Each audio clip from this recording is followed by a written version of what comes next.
At my grandson's graduation, my niece came to me and whispered, "Uncle, get out." Immediately. I asked what happened. She said, "No time, just leave." I did. What I didn't know was that one step probably saved my life. What I did next changed everything. I didn't look back as I left the auditorium, not even as the crowd erupted into cheers when Mason's name was called. I didn't stay to see his proud little shuffle across the stage or the photo his mom would later post on Facebook with too many emojis. I just walked out. And the moment that thick summer air hit my face, I knew Olivia had saved me from something. I just didn't know what yet. I got in my car, locked the doors out of habit, and sat there. My heart pounded like I'd just run laps around the football field. I didn't turn on the engine. I just stared at the steering wheel, trying to process what had just happened. What could possibly make Olivia panic like that? My niece wasn't easily rattled. She was steady like her mother, my late sister June, raised with manners, grit, and a heart too big for this world. If she said, "Leave," there was a reason, and that reason was serious. But what? I watched families stream out of the building, laughter, hugs, people clapping each other on the back, parents crying into graduation programs. Everyone was celebrating. Except me. Before we continue, please subscribe to the channel and let us know where you're listening in the comments. Because the story you're about to hear is one of betrayal, deception, and the moment a man finds out the people he trusted most were planning something unthinkable. My phone buzzed, a text from Olivia. "Please stay gone, I'll call you soon, I heard something, it wasn't good." I stared at her words. Heard something. That could mean anything, a fight, a secret, a plan. But the way she said it, the urgency in her face, this wasn't just gossip or drama, this was danger, real danger. And it was tied to me. I started the engine and pulled out of the parking lot slowly. I didn't want to go home yet. My house, just 15 minutes away, suddenly felt like enemy territory. I couldn't explain why, but every part of me said, "Don't go there." So I drove. Not far, just around. Past the diner where I used to take Mason for pancakes every other Sunday. Past the old hardware store where I'd bought paint and tools for the home my son now lived in. Past the little church where June had gotten married and where we'd buried her 5 years ago. Everything felt different. Eventually, I parked at the edge of the lake, killed the engine, and sat in silence. The breeze off the water cooled my skin, but not my thoughts. My phone buzzed again. This time, it was an unknown number. "We need to talk. Don't trust anyone. You're not safe." No name, no context, just that. My hands went cold. I set the phone down and stared at it like it might explode. What the hell was going on? I thought about going to the police, but what would I even say? My niece told me to leave a graduation early, and now someone texted me saying I'm not safe. They'd laugh me out of the station. And yet, every instinct I had was telling me to take this seriously. At some point, the sun dipped below the trees, casting everything in orange and gray.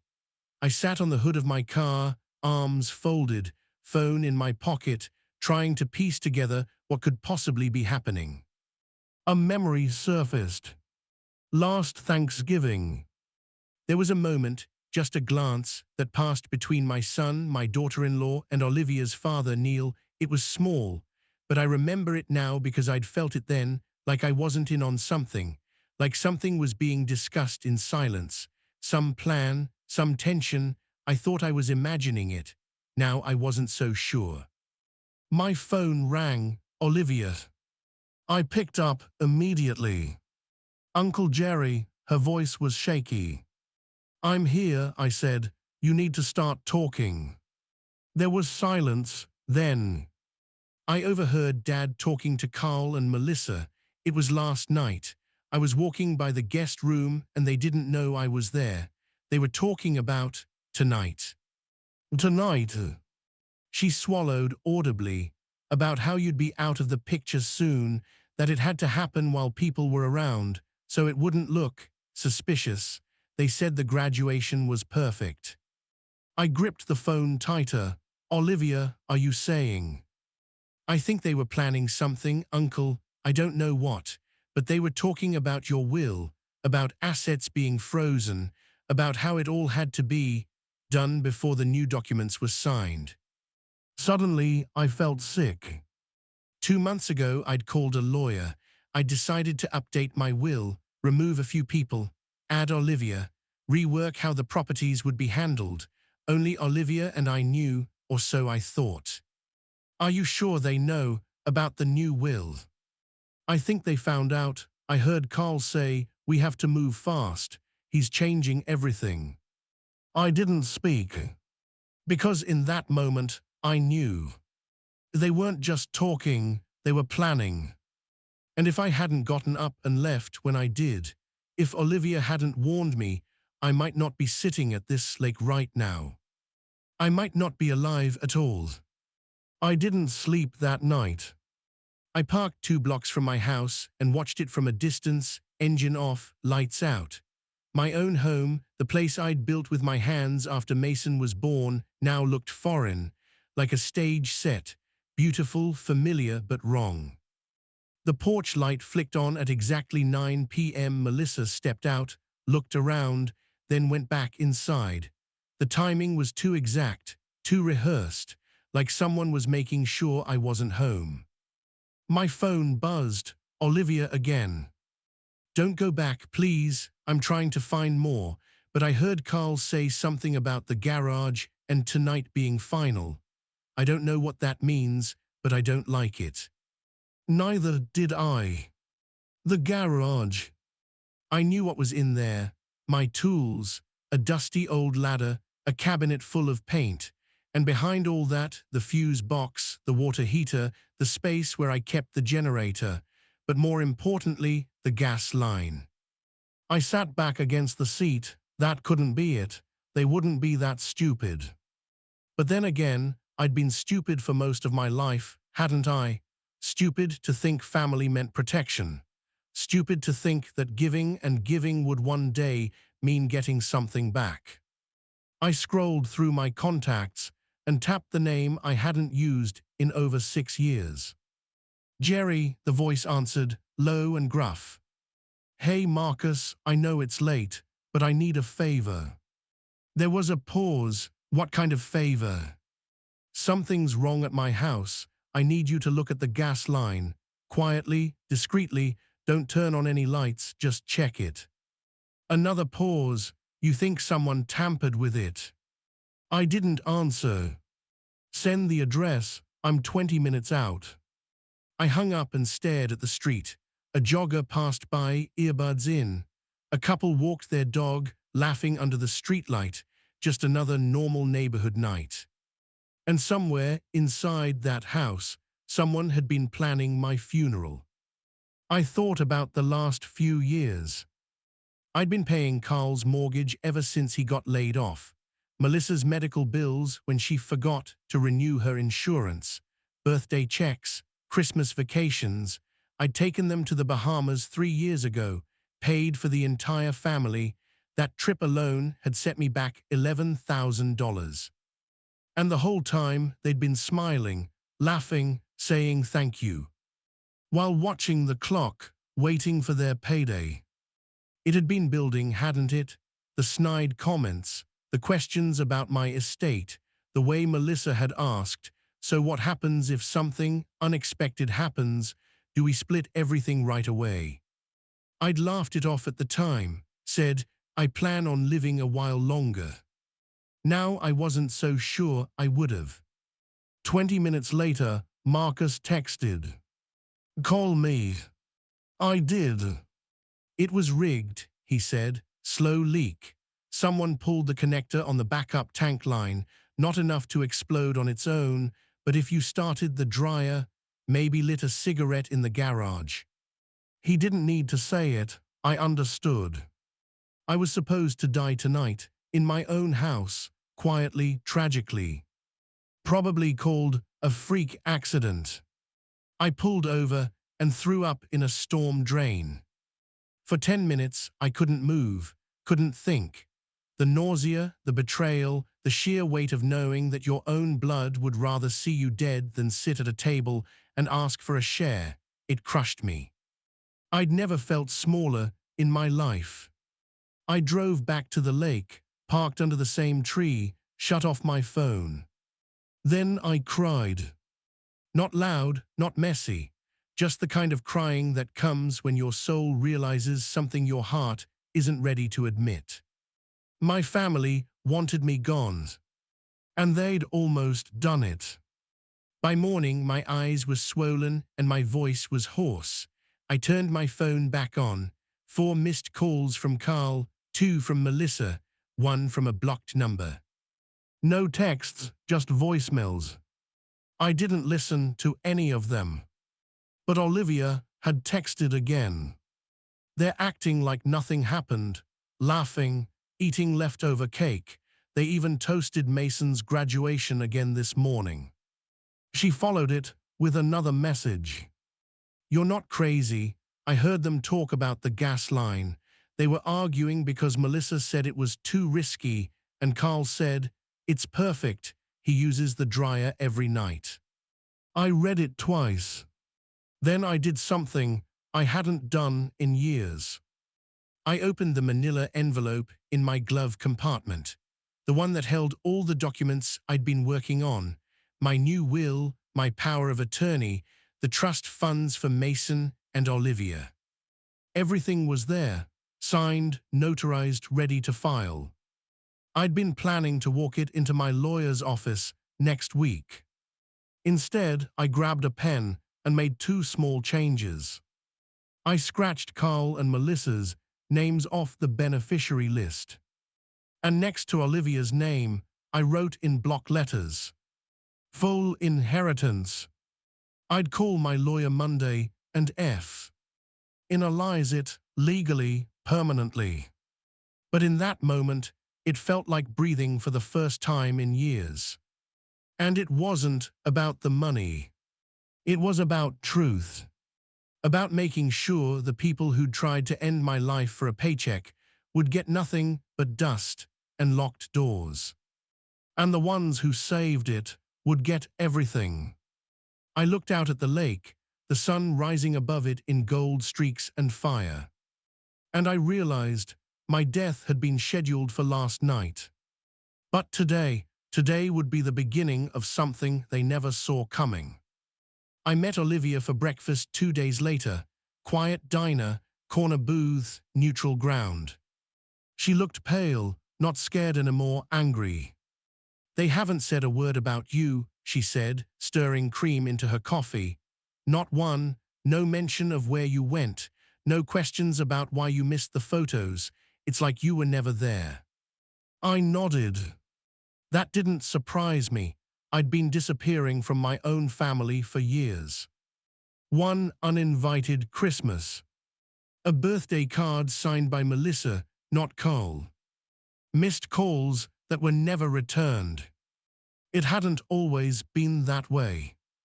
There was a time when Carl looked up to me like I hung the moon.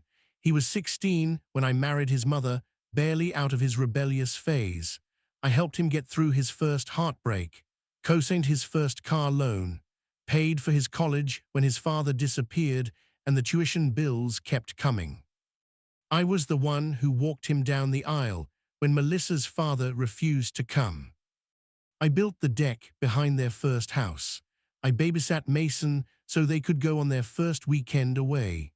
I drove 3 hours to change a tire on the side of I-75 when Carl got stranded. I gave. That's what I'd always done. And every time I gave, I told myself, family comes first, family above everything. Even when they rolled their eyes, even when the thank yous stopped, even when Melissa started making decisions about my estate as if it already belonged to her. Uncle Jerry, Olivia's voice brought me back. Are you okay? I looked at her, really looked at her. She reminded me so much of her mother. Same eyes, same way of caring so hard it hurt her. I saw that pain in her now, pain from knowing what her own father had done, from the line she'd just drawn in the sand, permanently separating herself from people she once trusted. I'm okay, I said, or I will be. We sat in silence for a while. The waitress refilled our coffee. The couple next to us argued quietly about coupons. Then Olivia said, "Do you want to know what really broke me?" I nodded. She pulled something from her purse, a folded piece of paper, handwritten. "I found this," she said. "It was in Dad's desk. I shouldn't have read it, but I did." I opened it. Carl's handwriting, sloppy, rushed. "If we wait, the will gets changed. If we act fast, it's clean. Fire or gas leak looks accidental. Melissa agrees. Olivia too naive to question it." I stared at those words for a long time. The part that hurt most wasn't the plan. It wasn't even the certainty in his tone. It was how easily he'd dismissed Olivia, like she didn't matter, like she wasn't smart enough to see what was happening right in front of her. She mattered more than any of them. And they'd underestimated the wrong person. I folded the note and handed it back. "I'm going to the lawyer today," I said. "Everything changes now." She nodded slowly. I don't want it because of this," she said. "Because they tried to hurt you. I wish it didn't happen like this." "I know," I said. "Me too." But it had. And now it was time to stop giving. Time to stop sacrificing for people who would never bleed for you. I left the diner with a strange calm in my chest, like a storm had passed, like the wreckage was still smoldering, but at least the worst was over. But I was wrong. The worst was still coming. That night I got a knock at my motel door. Not a call, not a text. A knock. Soft, rhythmic. When I opened it, Carl was standing there, smiling, like nothing had happened. "Dad," he said, using the word like a weapon, "can we talk?" Carl had always been good at smiling when he wanted something. This one was no different, polished, polite, his usual used car salesman grin that once charmed my neighbors into buying a junk lawnmower for $100. But I could see the twitch in his eye, the tension in his jaw. He wasn't here to reconnect. He was here to reclaim control. "Dad," he said again, still smiling, "can we talk?" I didn't answer right away. I stepped aside and let him in.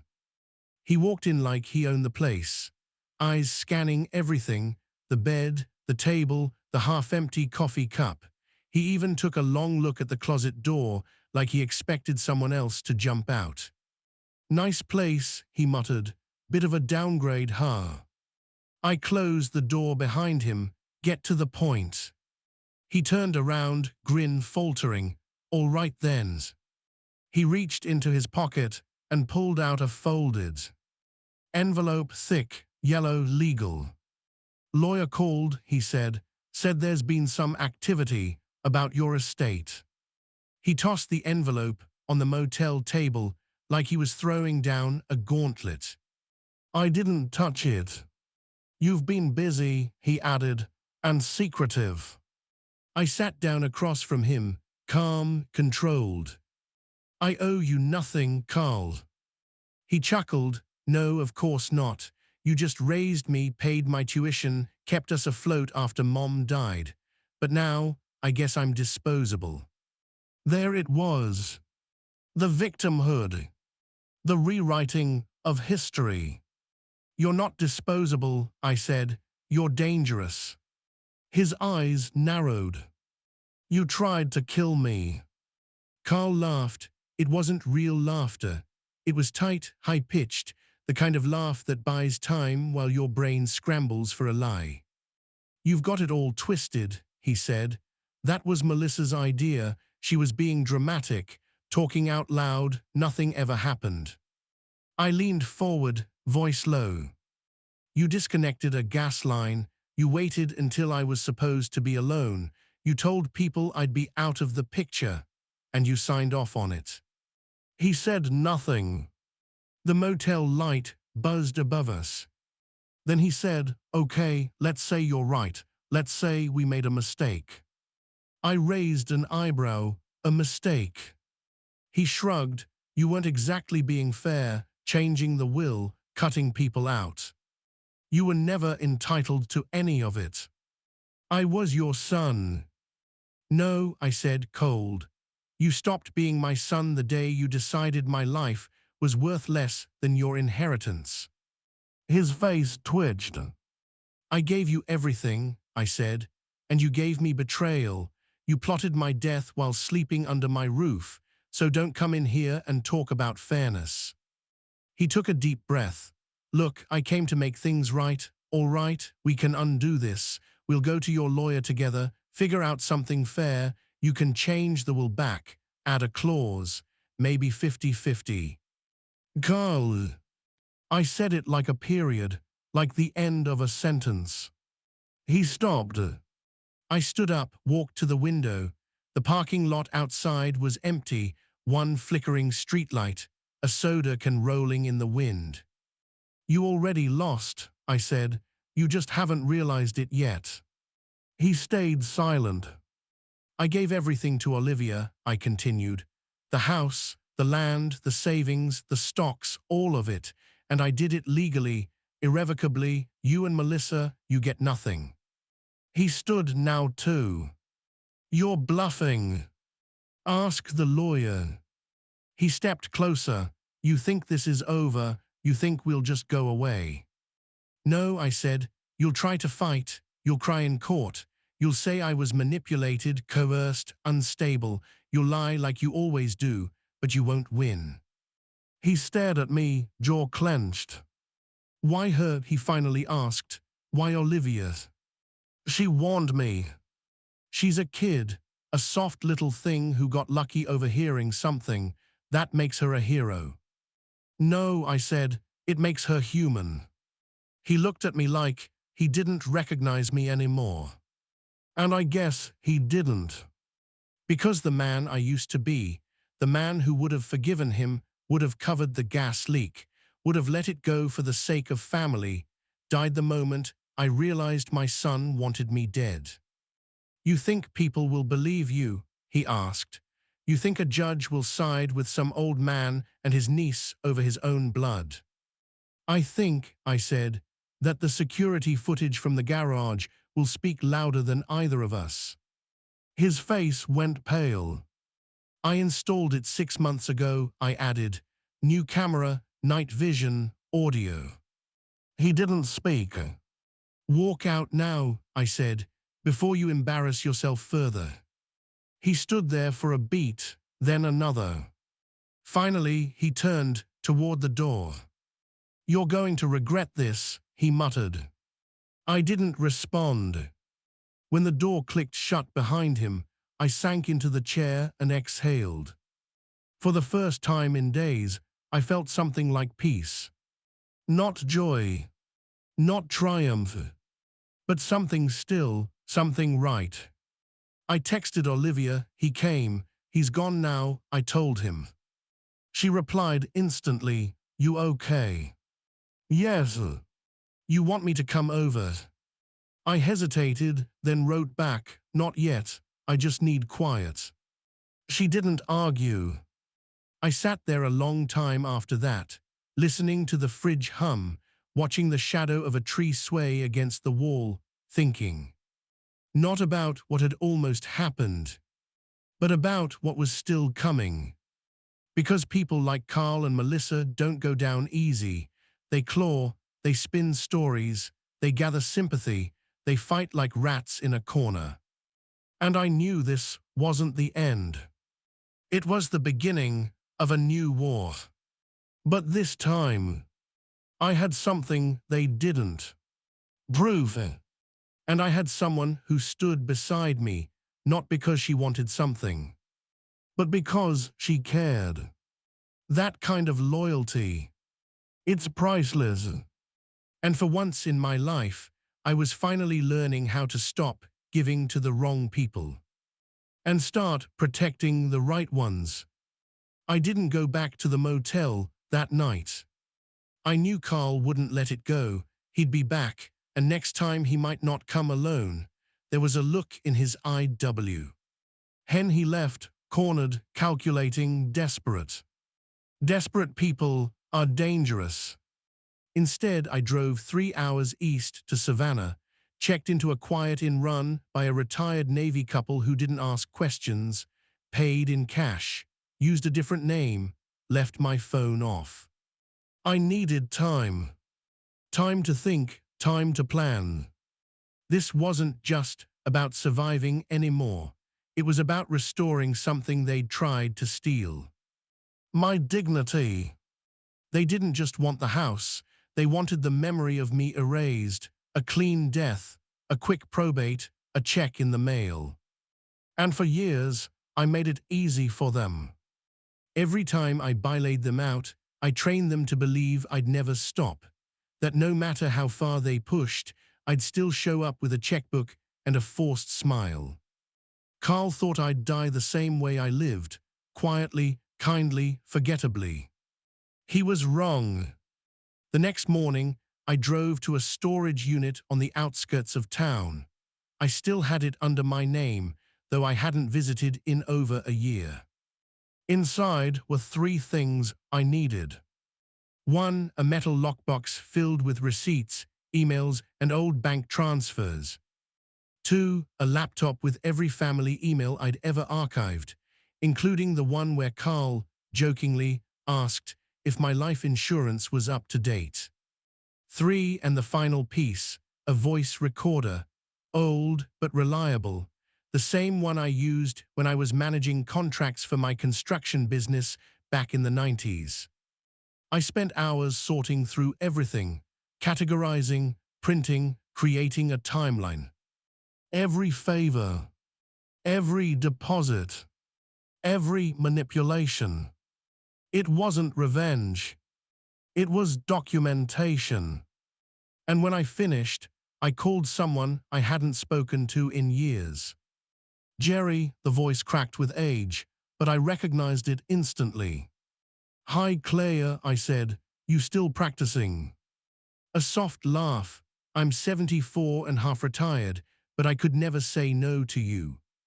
Claire had been my lawyer once, helped me draft the original will, helped me when June passed, helped me keep my head above water when Carl was knee-deep in gambling debt and I was trying to quietly clean it up. "I need to meet," I said, "today." 3 hours later, I sat in her living room with folders spread across her coffee table. She wore thick glasses now and had a cane leaning by the fireplace, but her mind was sharp as ever.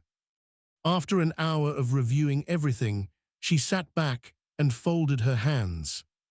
"You could press charges," she said. "I know. You have enough here to open a criminal investigation, attempted manslaughter at minimum." "I know." She looked at me. "But you're not going to, are you?"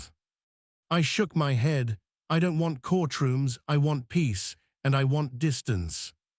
She nodded slowly. "Then we'll file the permanent estate change this week. I'll also put in a motion to restrict their access to your property." "What about the cameras?" "Do not delete anything. I'll send someone to make certified copies, digital and physical." I reached into my jacket and handed her something I'd written the night before, a list, 5 names. "These are the only people allowed at my funeral," I said. She smiled. "You're not dying yet. Doesn't mean I can't be prepared." By the end of that meeting, the paperwork was in motion. Carl and Melissa wouldn't just lose access to my assets. They'd be legally barred from entering my property, contesting my will, or contacting me again under threat of a restraining order. They wouldn't go quietly, but I didn't need them to. I just needed them to lose. 2 days later, I turned my phone back on.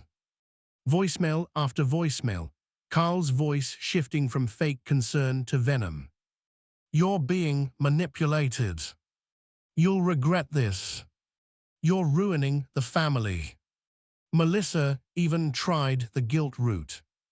Mason keeps asking where you are. Don't you care about your grandson? I did care. Which is why I was doing this. That evening, I called Mason. He answered on the second ring, Grandpa. His voice hit me like a hammer. I hadn't spoken to him since the graduation. I'm okay, I said quickly, just needed time. I was scared, he said. Everyone's acting weird. I know, I said, and one day when you're older I'll tell you everything. But for now, just know I love you, I'm proud of you, and this isn't your fault. Silence on the other end. Then I love you too. That was enough. That one call gave me more peace than a dozen legal filings. But peace was temporary. Because the next morning, Claire called. They tried to file an emergency injunction, she said, claiming you were being coerced, mentally unfit, and financially exploited. I laughed. That didn't take long. Don't worry, it didn't go through. The judge tossed it. But Jerry, they're not done. I know. That night I checked into a cabin deep in the hills outside of town. No neighbors, no traffic, just trees, wind, and quiet. I sat by the fireplace, recorder in my lap, thinking about everything. About the decades of dinners, vacations, laughter. And how thin it all felt now. How performed. Active. How rehearsed. I thought about the first time Carl called me Dad. He was 10. I'd just fixed his bike. He looked up and said, "Thanks, Dad." I cried in the garage after he left. I thought that meant something. Maybe it did, once. But people change. Greed grows in silence. And sometimes, the people you raise will turn you into a stepping stone on their climb to nothing. I looked at the flickering flame. Then I picked up the recorder and pressed record. My name is Jerry Patterson. If you're hearing this, it means something went wrong, and the truth needs to be known. The rest of that night, I recorded everything. Every conversation. Every suspicion. Every detail Olivia had told me. I wasn't doing it out of fear. I was doing it to reclaim the story before they had a chance to rewrite it. And if they came for me again, this time I wouldn't be blindsided. This time I'd be ready. The first domino fell 3 days later. It started with the house. Carl's mortgage, technically under his name but financed and underwritten by my signature, was pulled into review, not illegally, just precisely. See, 2 years ago, I'd added a condition to the loan renewal, that if I chose to rescind my guarantee, the bank could conduct a reassessment. And that's exactly what I did. Claire sent the letter, 1 page, signed, certified. 2 days later, the bank flagged the account. By the end of the week, Carl got the calls. Olivia forwarded me a screenshot of his text to Melissa. They're reviewing the loan, said something about collateral and adjusted income. What did your uncle do? He used to call me Dad. Now I was your uncle. I smiled. Let the corrections begin. Melissa was hit next. She'd been using my name as a co-signer for her clinic lease. Cosmetic dermatology, flashy branding, bad bookkeeping. The landlord got my new legal notice, which removed all connection between me and their lease. He called me personally. You sure about this? He asked. Completely, I said. I won't be guaranteeing anything for them ever again. He sighed. They're behind 2 months already. This might finish them. Then it finishes them. I didn't flinch. I didn't owe these people another second of my breath. That weekend I stayed quiet, off-grid, no calls, no texts, just me, the cabin, and the sound of pine needles brushing against the roof in the wind. I cooked eggs. I watched birds. I slept without fear. And in the silence, I thought about what justice really feels like. Not loud, not explosive, but slow, sharp, surgical. On Sunday, Olivia called. They're spiraling, she said. Carl's been on the phone all morning trying to get a new guarantor. Melissa's crying in the bathroom. Mason said he saw them yelling about you. I paused. Mason shouldn't be hearing any of this. I know, she said. He asked me if you were mad at him. I closed my eyes. Tell him no, I said softly. Tell him he's the only person I'm not mad at. She was quiet for a moment, then said, do you want me to bring him to you? I wanted to say yes. But not yet. Not until this was done. Soon, I said, when it's safe. Monday morning, Claire called again. They tried again, she said, filed another injunction. This one had signatures from Melissa's sister and Carl's friend, some nonsense about elder abuse, coercion, diminished capacity. But the judge flagged it, said you've passed 2 mental health checks and your decisions are legally airtight. I smiled. They're getting desperate. They're running out of options, Claire said. But Jerry, you need to know this might not stay private. I don't care if it goes public, I said. Let people know what they tried to do. And as it turned out, that's exactly what happened. The next day, a letter from my old church arrived. They'd heard rumors, wanted to check in, asked if I needed support navigating difficult family transitions. The wording was careful, but the message was clear. Carl had started talking. I drove back to town that afternoon, just for a few hours. Stopped by the library, printed some documents. Then I stopped by the church. Walked straight into the pastor's office. He looked surprised to see me. Jerry, we were just praying for. Pastor, I'd like to leave these with you, I said, placing a folder on his desk. He opened it. Inside, notarized statements, evidence, documents showing attempts to manipulate, coerce, and defraud. His face changed. I don't want gossip, I said. I want truth. I don't need people to pick sides, but I won't let them rewrite what happened.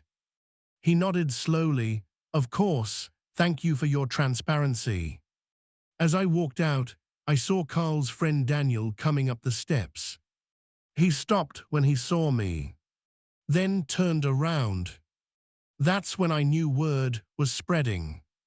It wasn't loud, but it was moving. By Wednesday, the clinic's landlord officially posted notice. Melissa's Busine. SS had 30 days to vacate or catch up on all overdue payments.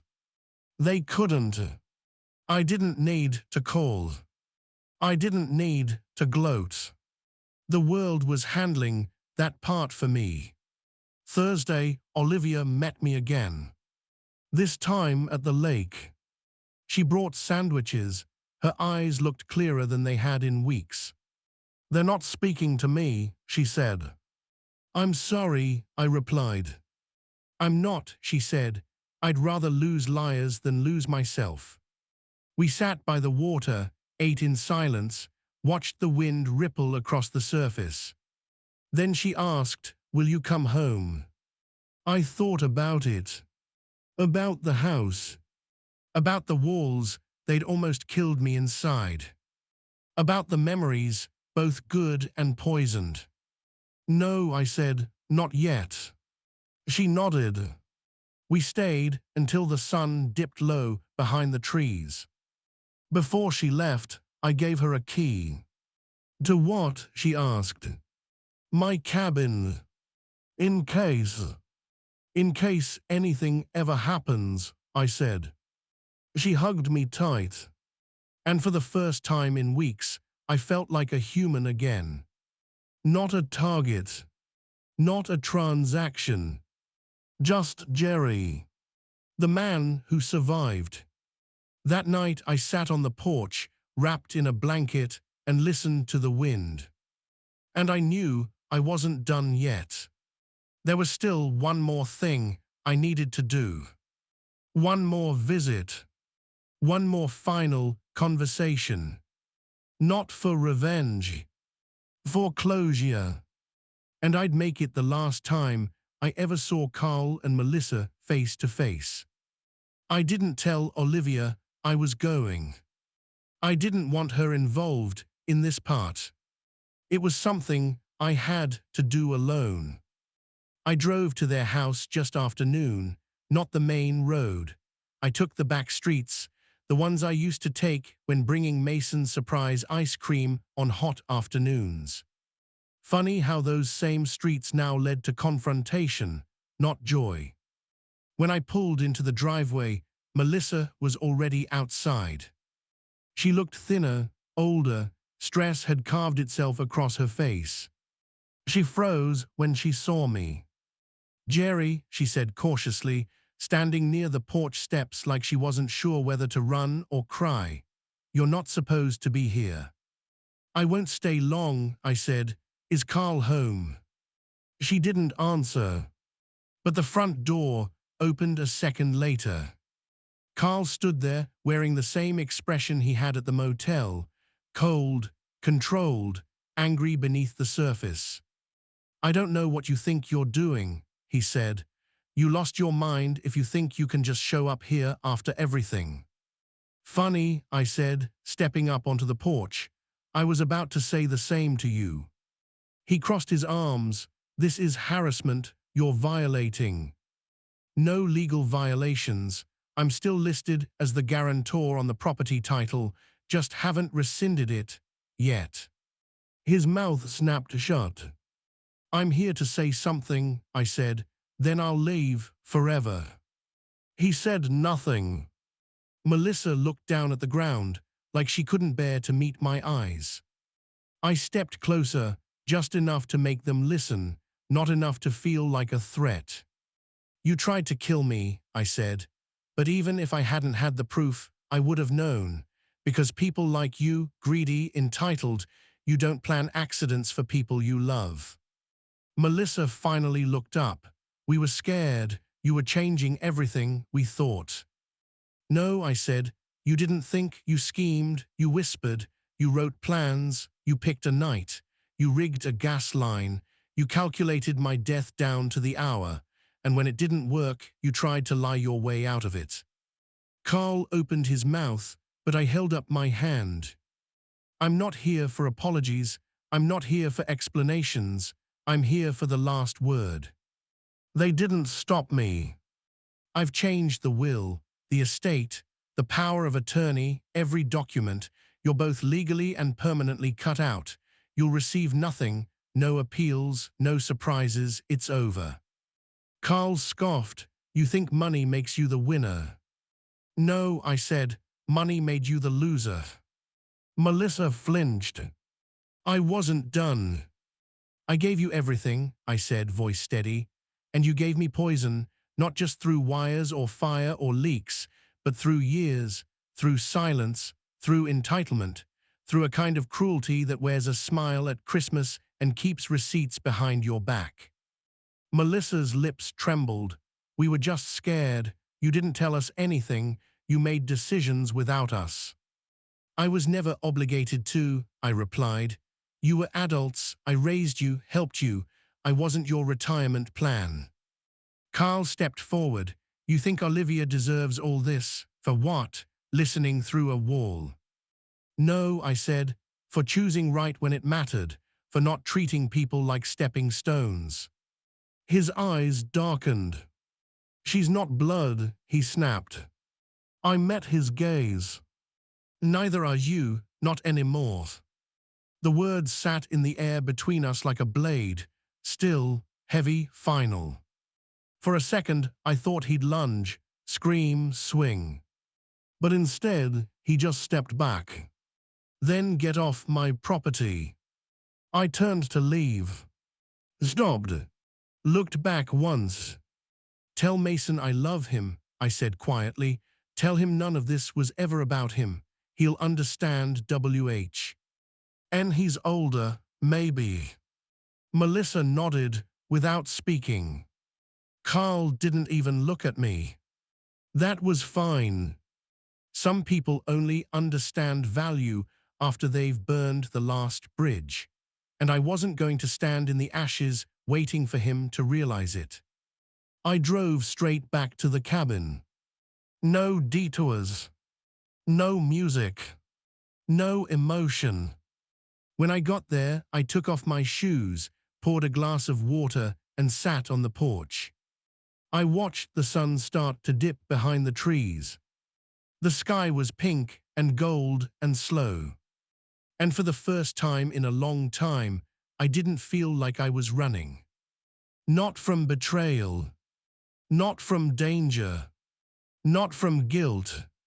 Just sitting, finally still. My phone buzzed. A message from Olivia.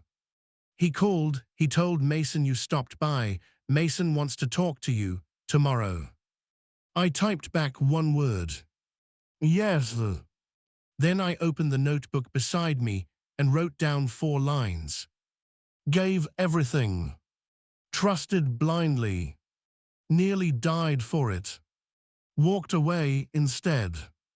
And that, more than any court ruling or estate document, was the real ending. Not a bang.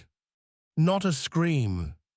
Just the sound of a man walking out of a fire and choosing never to return. Mason arrived the next morning. He stepped out of Olivia's car, taller than I remembered, wearing a hoodie and holding a paper bag. I brought cinnamon rolls, he said. You always liked those. I nodded, I still do. We sat on the porch, just the 2 of us. Olivia went inside, gave us space. The silence between us wasn't heavy, it was thoughtful. You okay? He finally asked. I am now, I said. You? He nodded. It's been weird. Everyone's pretending like nothing happened. I didn't speak. I let him find his words.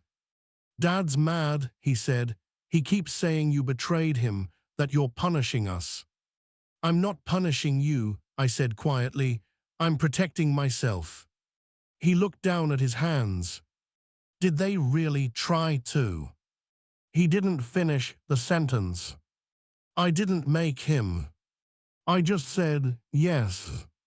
He closed his eyes, took a long breath, then nodded.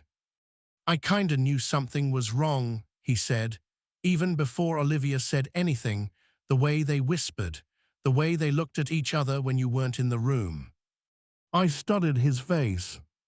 He wasn't a kid anymore. He was seeing clearly. They think I don't notice stuff, he added, but I do. I reached over, placed a hand on his shoulder.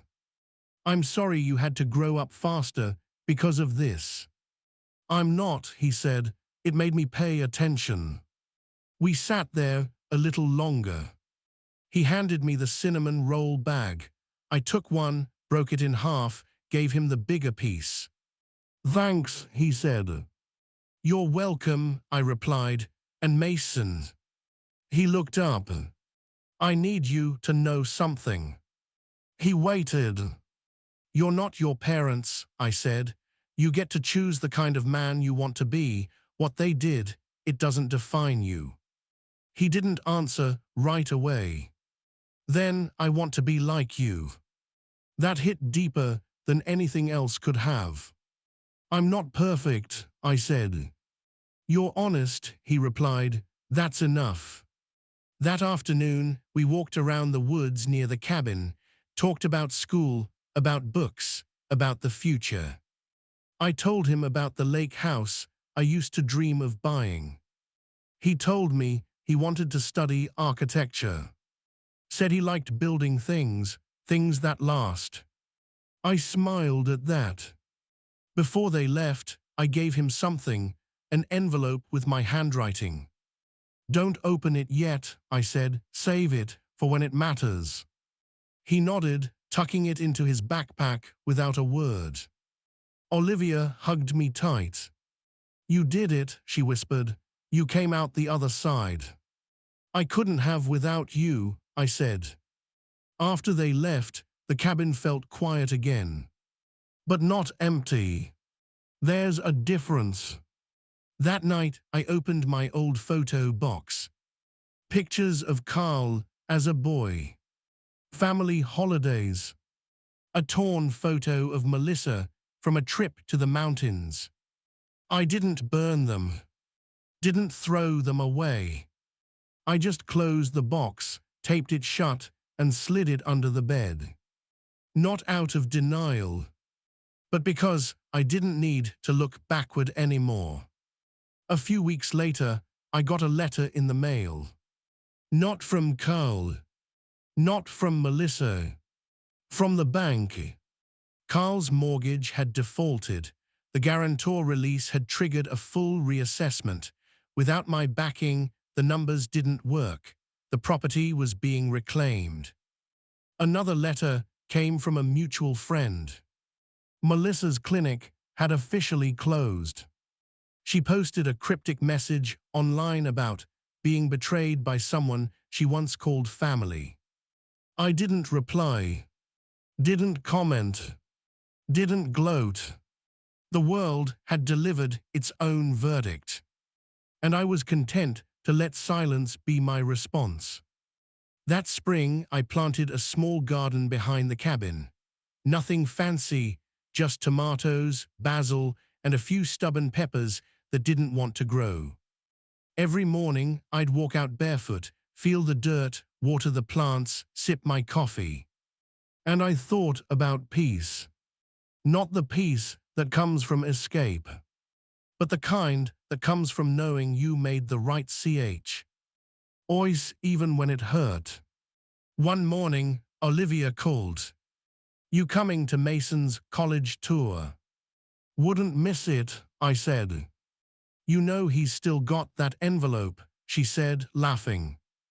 Good, that means he's not ready for it yet. You really think he will be one day?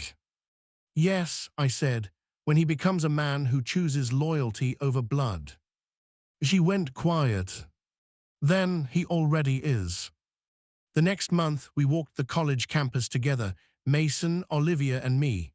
No Carl, no Melissa. Just the three of us. At one point, Mason turned to me and said, You ever think about writing your story down? I already did, I said. Where? Right here, I tapped my chest, and a little in that envelope I gave you. He smiled, maybe one day I'll read it. I smiled back, only when you're ready. Later that evening, I watched him talk to a professor about design and layout and structural integrity. I stood back, arms crossed, proud in a way that didn't need to be spoken. This was my legacy. Not the money, not the land, but the boy who grew up to be better than the ones who raised him. And the niece who broke the chain of silence when it mattered most. As the sun set over the college lawn, Mason jogged back to me. I almost forgot, he said, pulling the envelope from his pocket. Can I open it now? I paused, then nodded. He unfolded the letter. Read it. He looked up, and I saw it in his face, the understanding, the gratitude, the weight of what I'd carried and what I'd passed on. He folded it back up, and said nothing. He didn't need to. Some things are better carried in silence. Just like love, just like truth, just like the kind of legacy no one can take away from you. Not even the people who tried to. If this story gripped you, don't forget to like, share, and subscribe for more real-life twists and unforgettable betrayals. Your support helps us bring you more stories that hit close to home. Comment below, what would you have done in his place? We read every word.